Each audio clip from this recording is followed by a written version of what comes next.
اعوذ باللہ من الشیطان الرجیم بسم اللہ الرحمن الرحیم وصلی اللہ علی محمد و اہل بیتہ الطیبین الطاہرین المعصومین۔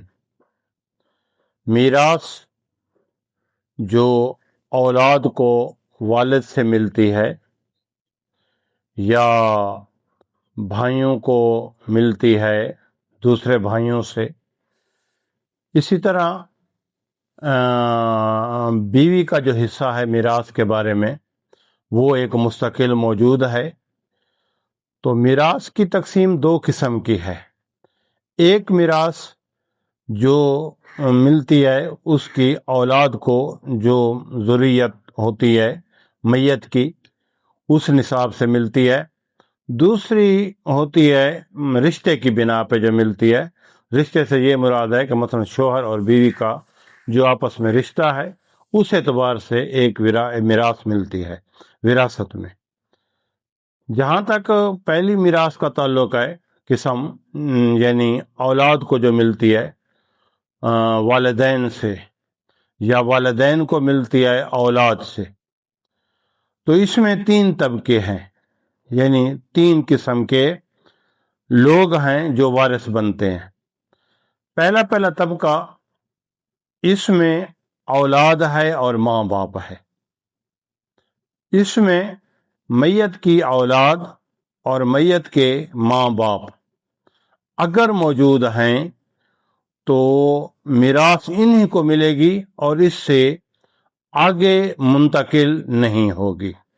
یہ پہلا طبقہ ہے اور یہ میت کے پہلے وارث ہیں۔ جس طرح یہ لوگ میت کے مال میں وارث ہیں، اس کی جائیداد میں وارث ہیں، اسی طرح جو میت کے احکام ہوتے ہیں، مثلا نمازیں ہیں، روزے ہیں، باقی اس کا غسل ہے، کفن ہے، اس کا جنازہ ہے، دفن ہے، قبر ہے، یہ تمام جو امور ہیں ان میں بھی یہ وارث، یعنی ان کے اوپر حق ہوتا ہے میت کا، تو یہ وارث بنتے ہیں۔ اور وارث بننے کے ساتھ ساتھ ان کی ذمہ داری بھی ہوتی ہے۔ تو بڑے بیٹے کو چونکہ دوسرے ورثاء کی نسبت کچھ چیزیں اضافی ملتی ہیں جس کو حبوہ کہا جاتا ہے، تو اس لیے بڑے بیٹے کے اوپر اس ایک وجہ کی بنا پہ کچھ اضافی فرائض رکھے گئے ہیں کہ باپ کی قضا نمازیں ہیں، باپ کے قضا روزے ہیں، یہ بڑے بیٹے پہ واجب ہوتے ہیں۔ خود انجام دے، خود پڑھے، خود قضا کرے، یا اجرت پہ یعنی مال دے کر ادا کروائے۔ تو یہ پہلا جو ہے یہ وہ ہے بیٹا ہے بڑا جو وارث بنتا ہے۔ کچھ چیزیں وراثت میں اس کو اضافی ملتی ہیں اور اس اضافی چیزوں کے بدلے میں ایک وجہ یہ بھی بیان کی گئی ہے کہ کچھ اس کے فرائض بھی دوسرے ورثاء کی نسبت زیادہ ہوتے ہیں۔ اس کے علاوہ اس کی میت کا جو خرچ ہے، مثلا غسل کا یا کفن کا یا دفن کا یا جنازے کے بارے میں جو احکام ہیں، یہ بھی بڑے بیٹے کے ذمہ ہوتے ہیں۔ ولی ہوتا ہے شرعی طور پہ اور اس کے اوپر واجب ہوتے ہیں۔ اگر کوئی اور انجام دے تو یہ بری و ذمہ ہوتا ہے، لیکن اولی طور پہ اس کے اوپر واجب ہوتا ہے کہ غسل کا اہتمام بھی یہی کرے، کفن کا اہتمام بھی یہی کرے، دفن کا اہتمام، نماز جنازہ کے لیے اسی سے اجازت لی جائے۔ تو بڑا بیٹا جو ہوتا ہے وہ ولی شرعی ہوتا ہے۔